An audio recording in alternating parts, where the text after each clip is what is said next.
इकाई 6 डॉक्टर विक्रम साराभाई, इनके व्यक्तित्व के बारे में पढ़ेंगे और समझेंगे। मित्रों, आप सभी जानते हैं कि हमारे जीवन को सुविधापूर्ण बनाने में वैज्ञानिकों ने बहुत से योगदान दिए हैं। तो इस इकाई में भी हम विक्रम साराभाई जैसे अद्भुत व्यक्तित्व के जीवन पर नज़र डालते हैं। विक्रम साराभाई ने विज्ञान, प्रौद्योगिकी, शिक्षा, उद्योग, वाणिज्य, व्यवसाय, प्रबंध इन सभी क्षेत्रों में देश की प्रगति के लिए बहुत से कार्य किए हैं। उनके जीवन में बहुत सी ऐसी घटनाएं हुई हैं कि जिनसे हम प्रेरणा लेकर उन्हें अवलोकन, परीक्षण या परिश्रम से वैज्ञानिक दृष्टिकोण का अपने स्वयं में विकास करके हम भी एक महान वैज्ञानिक बन सकते हैं और मानव जाति की सेवा कर सकते हैं। तो आज हम डॉक्टर विक्रम साराभाई के जीवन पर प्रकाश डालते हैं। विक्रम साराभाई एक ऐसे महान वैज्ञानिक थे कि जब वे मात्र 2 साल के थे तो गुरुदेव रविंद्रनाथ ठाकुर ने भविष्यवाणी की थी कि यह बालक बड़ा होकर बहुत ही यशस्वी बनेगा। यशस्वी यानी प्रसिद्ध, जिसका नाम होगा। और उस बालक ने उनकी भविष्यवाणी को भी अपने कर्मों से सच साबित कर डाला। अब क्या आप जानते हैं कि वह बालक कौन था? तो वह बालक था हमारे महान वैज्ञानिक डॉक्टर विक्रम साराभाई। डॉक्टर विक्रम साराभाई का जन्म 12 अगस्त सन 1919 को अहमदाबाद में हुआ था, यानी वह मूल रूप से गुजराती थे। उनका परिवार एक प्रतिष्ठित उद्योगपति परिवार था। उद्योगपति यानी उनके पिता उद्योगपति थे। उनके पिता का नाम अम्बालाल था, उनकी माता का नाम सरला देवी था और विक्रम साराभाई के साथ उनके कुल 8 भाई बहन भी थे, यानी वह एक संयुक्त परिवार में रहते थे। बचपन में बाल्यकाल यानी बचपन से ही प्रतिभावान विक्रम साराभाई के बचपन का यह प्रसंग उनके सफलता हासिल करने के बुलंद इरादे को दर्शाता है। तो मित्रों, यहाँ पर उनके जीवन का एक बचपन का प्रसंग दिया गया है जिसमें यह दर्शाया गया है कि वह बचपन से ही अपने मेधावी व्यक्तित्व के कारण कुछ नया करने के बुलंद हौसले रखते थे। उनके अंदर इतनी प्रतिभा विकसित थी कि वह बचपन से ही सभी कार्यों में हिस्सा लेते थे। तो यहाँ पर उनका एक प्रसंग समझाया गया है कि जब वह 5-6 साल के थे तो अपने परिवार के साथ शिमला गए थे। आप लोग भी सब परिवार के साथ बाहर घूमने जाते हैं, तो उसी तरह विक्रम साराभाई भी अपने माता पिता और अपने भाई बहनों के साथ शिमला घूमने गए थे। शिमला में उनके पिता श्री अम्बालाल के नाम ढेरों चिट्ठियाँ आती थी। अब स्वाभाविक है कि उनके पिता एक उद्योगपति थे और उद्योगपति परिवार के होने के कारण उनके पिता का उद्योग इतना विस्तृत फैला हुआ था कि उनके नाम ढेरों चिट्ठियाँ आती थी। उस समय तो मोबाइल का ज़माना ही नहीं था, चिट्ठियों से ही संदेश का व्यवहार होता था। तो उस समय उनके नाम पर बहुत सी चिट्ठियाँ आती थी। यह देखकर बालक विक्रम के मन में भी इच्छा हुई कि उसके नाम भी खूब सारे पत्र आए। अब छोटा बच्चा है 5-6 साल का, तो उसे भी कुछ नया करना हो, उत्साह होगा ही। तो उसे भी यह इच्छा हुई कि उसके नाम पे भी बहुत सारे पत्र आए। इसलिए उसने क्या किया कि उसने कई लिफाफों पर अपना नाम और पता लिख दिया और डाकघर में डालकर चले आए। बस फिर क्या था, उनके नाम से तो बहुत सारी ढेरों चिट्ठियाँ आने लग गईं। अब जैसे ही उनके पिता को पता चला कि विक्रम के नाम से बहुत सी चिट्ठियाँ आने लगी है, तो उन्हें यह जानने की उत्सुकता हुई।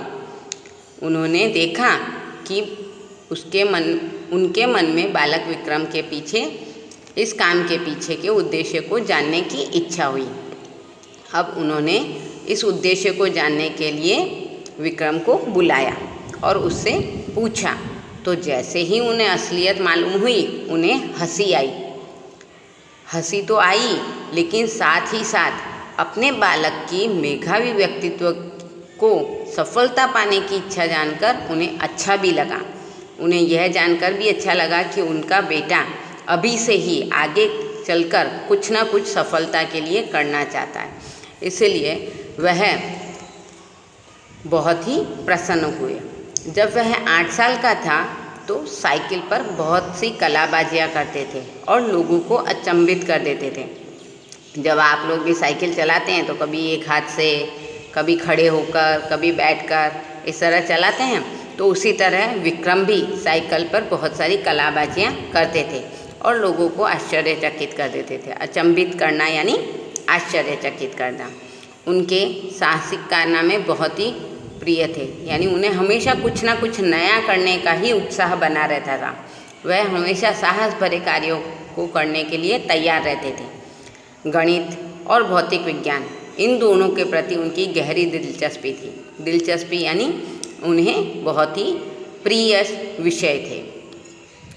उन्होंने मैट्रिक की परीक्षा सन 1934 में पास की। मैट्रिक यानी उस समय मैट्रिक कक्षा 10वीं को कहा जाता था, तो उन्होंने 1934 में मैट्रिक की परीक्षा पास की।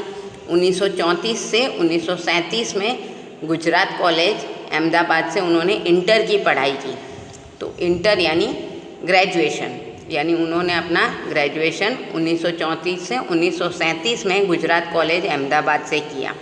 बाद में 1937 में वे इंग्लैंड चले गए आगे की पढ़ाई के लिए और सन 1940 में कैम्ब्रिज विश्वविद्यालय, जो कि अमेरिका में है, इंग्लैंड में है, वहाँ उन्होंने गणित और भौतिकी विज्ञान यानी फिजिक्स में बीएससी की परीक्षा में सफलता प्राप्त की।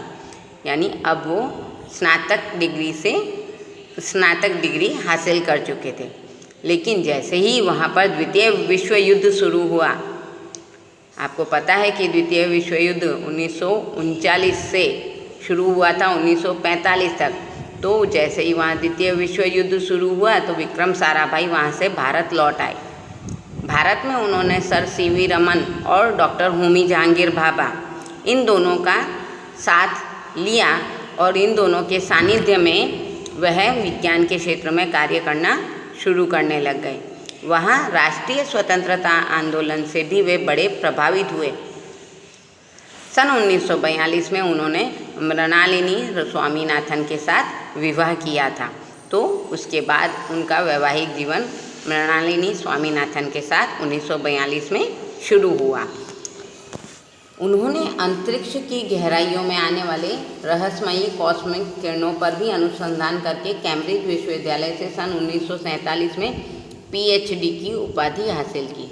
यानी अंतरिक्ष से जो किरणें आती हैं उनके ऊपर भी उन्होंने अनुसंधान यानी प्रयोग किए और कैम्ब्रिज यूनिवर्सिटी से 1947 में उन्होंने पीएचडी की डिग्री हासिल की, उपाधि यानी डिग्री। ब्रह्मांड तथा सौरमंडल के कई जटिल प्रश्नों का भी हल निकालने का श्रेय डॉक्टर विक्रम साराभाई को प्राप्त है। यानी उन्होंने ऐसे ऐसे प्रयोग किए कि जिनका हल किसी को समझ नहीं आ रहा था, लेकिन उन्होंने उनके हल भी प्राप्त किए। यह उन्हीं का सुझाव था कि कॉस्मिक किरणों पर प्रयोग के लिए हिमालय की ऊंची चोटियां सबसे ज़्यादा उपयुक्त और अनुकूल होंगी।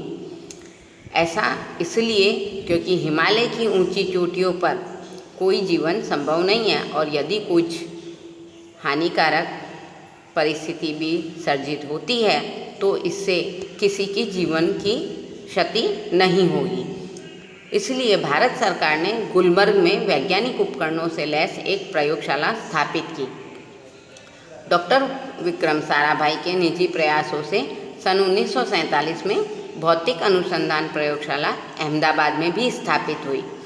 पहली उन्होंने कहाँ बनवाई? गुलमर्ग में। उसके बाद उन्होंने भौतिक अनुसंधान प्रयोगशाला अहमदाबाद में भी बनवाई और जिससे वह आजन्म जुड़े रहे। आजन्म यानी जिंदगी भर, यानी जब तक उनका जीवन रहा तब तक वह अहमदाबाद के रिसर्च सेंटर में जुड़े रहे। साथ ही उन्होंने देश में वस्त्र उद्योग की तकनीकी समस्याओं के हल निकालने के उद्देश्य से ही अहमदाबाद में टेक्सटाइल इंडस्ट्रियल रिसर्च एसोसिएशन की भी आधारशिला रखी। यानी उन्होंने अहमदाबाद में कपड़ा उद्योग को विकसित करने के लिए टेक्सटाइल इंडस्ट्रीज रिसर्च एसोसिएशन की स्थापना की। भौतिक अनुसंधान प्रयोगशाला डॉक्टर विक्रम साराभाई परमाणु शक्ति, अंतरिक्ष विकिरण, सूर्य ग्रह, तारा, प्लाज्मा भौतिकी और खगोल विज्ञान, इन सब पे वो हमेशा काम करते रहे। सन 1961 में वे परमाणु ऊर्जा आयोग के सदस्य बनाए गए। यानी जैसे ही वे परमाणु ऊर्जा आयोग के सदस्य बने, उसके कुछ समय बाद ही डॉक्टर भाभा की किसी कारणवश मृत्यु हो गई। तो डॉक्टर भाभा की मृत्यु के बाद परमाणु ऊर्जा संस्थान के जितने भी कार्यभार थे वो सारे इस युवा वैज्ञानिक कौन, डॉक्टर विक्रम साराभाई, इनके कंधों पर आ गया। उन्होंने भारतीय अनुसंधान केंद्र का गठन किया। डॉक्टर विक्रम साराभाई इसके सबसे पहले अध्यक्ष बने। यानी भारतीय अनुसंधान केंद्र की स्थापना करने का श्रेय डॉक्टर विक्रम साराभाई को जाता है और उन्होंने ही इसकी अध्यक्षता का भी दायित्व अपने ऊपर लिया। यह उनकी अगुवाई और अथक परिश्रम का ही परिणाम है कि भारत में दूरसंचार, दूरदर्शन और मौसम विज्ञान के लिए प्रक्षेपित अनेक उपग्रह अंतरिक्ष में सफलतापूर्वक कार्य कर रहे हैं। अब दूरसंचार यानी मोबाइल सेवा, फ़ोन सेवा, दूरदर्शन यानी टेलीविज़न और मौसम विभाग। तो आपको तो पता ही है कि मौसम विभाग यानी पहले मौसम में जो परिवर्तन होते थे वह हमें पता नहीं चलते थे, लेकिन अब अनेक उपग्रहों की सहायता से आने वाले तूफानों के बारे में हमें पहले से ही पता चल जाता है और हम सुनियोजित कदम उठाकर अपनी सुरक्षा के लिए कार्य कर पाते हैं। तो विक्रम साराभाई ने भी दूरसंचार, दूरदर्शन और मौसम विज्ञान के लिए अनेक उपग्रह अंतरिक्ष में सफलतापूर्वक कार्य करने के लिए भेजे। डॉक्टर विक्रम साराभाई ने अपना संपूर्ण जीवन भारत और विज्ञान के विकास के लिए समर्पित कर दिया। भारत के विकास में उत्कृष्ट योगदान के लिए उन्हें बहुत से राष्ट्रीय और अंतर्राष्ट्रीय सम्मान भी प्राप्त हुए। राष्ट्रीय यानी नेशनल यानी हमारे देश के, और अंतर्राष्ट्रीय यानी अनेकों देशों के साथ मिलकर। तो राष्ट्रीय यानी नेशनल और अंतर्राष्ट्रीय यानी इंटरनेशनल। तो इन्हें राष्ट्रीय और अंतर्राष्ट्रीय कई तरह के सम्मान भी प्राप्त हुए हैं। अब उन सम्मानों के अनुसार यहाँ पर कौन कौन से कि सन 1962 में उन्हें डॉक्टर शांति स्वरूप भटनागर पुरस्कार मिला। 1966 में उन्हें पद्म भूषण मिला। 1972 में मरणोत्तर पद्म विभूषण, मरणोत्तर यानी 1972 में उनकी मृत्यु होने के बाद उन्हें इसके पद्म विभूषण से नवाजा गया। निशस्त्रीकरण से संबंधित कई महत्वपूर्ण अंतर्राष्ट्रीय संस्थानों में भी भारत के वे प्रतिनिधि रहे थे। निशस्त्रीकरण यानी बिना किसी शस्त्र के युद्ध को रोकना, यानी युद्ध करने के लिए किसी को मना करना। तो भारत आप सभी को पता है कि पहले से ही शांति प्रिय देश है। तो विक्रम साराभाई भी इस कार्य में भारत के प्रतिनिधि बनकर अंतर्राष्ट्रीय संस्थाओं में जा चुके थे। डॉक्टर विक्रम साराभाई सन 1966 में international council of scientific union के भी सदस्य रहे थे। 1968 में संयुक्त राष्ट्र संघ में यूनेस्को के विज्ञान विभाग के भी वह अध्यक्ष बने थे। उन्हें इंडियन जूलॉजिकल यूनियन का भी प्रमुख बनाया गया था। डॉक्टर विक्रम साराभाई सन 1970 में वियना शांति अंतर्राष्ट्रीय अनुमंच के 14वीं परिषद के भी प्रमुख बने थे। 1971 में संयुक्त राष्ट्र संघ परिषद के उपाध्यक्ष भी बने थे और बाद में वहीं से विज्ञान विभाग के अध्यक्ष भी बनाए गए थे। वह इतने उच्च कोटि के वैज्ञानिक थे कि अपनी इतनी भारी समय व्यवस्था के बावजूद भी वह कला, शिक्षा, समाज के लिए पर्याप्त समय निकाल लेते थे। उन्हीं के प्रयासों से अहमदाबाद में लोक विज्ञान केंद्र और नेहरू विकास संस्थान की स्थापना हुई थी। यहाँ तक कि वह जन सामान्य के विज्ञान के प्रति रुचि जागृत करने के लिए भी हमेशा कुछ न कुछ कार्य करते रहते थे। जो विक्रम साराभाई एक ऐसे वैज्ञानिक थे कि चाहे उन्हें कितना भी काम क्यों ना हो, वह कला, शिक्षा और समाज को विकसित करने के लिए जितने उनसे बन पड़े उतने प्रयास करते ही रहते थे। 21 दिसंबर 1971 की वह काली तारीख थी जब विक्रम साराभाई को त्रिवेंद्रम के लॉन्चिंग स्टेशन थुम्बा में कार्य निरीक्षण के लिए भेजा गया था। वहाँ पर वे एक होटल में ठहरे हुए थे। वहीं पर हृदय की गति रुक जाने से उनकी मृत्यु हो गई थी। हृदय की गति रुक जाना यानी उन्हें हार्ट अटैक आया था, जिससे उनकी मृत्यु हो गई। उनके निधन से विज्ञान में नित्य नए नए आयामों को जोड़ने वाला एक जीवन चक्र सदा के लिए रुक गया। तो ऐसे महान प्रतिभा वाले डॉक्टर विक्रम साराभाई को हमारा शत शत नमन। तो मित्रों, आज हमने इस पाठ के को समझा। अब हम इसके शब्दार्थ समझते हैं। शब्दार्थ में पहला है इरादा यानी विचार या संकल्प। लिफाफा, लिफाफा यानी कागज़ की एक चौकोर सी थैली जिसके अंदर चिट्ठी या कागज पत्र रखकर भेजे जाते थे। ढेरों यानी बहुत ज़्यादा। लैस यानी सुसज्जित। अनुसंधान यानी आविष्कार या खोज या संशोधन। उपाधि यानी प्रतिष्ठा सूचक पद या कोई खिताब। तो इस प्रकार आज हमने डॉक्टर विक्रम साराभाई के जीवनी पर प्रकाश डालते हुए इस पाठ को समझा। धन्यवाद।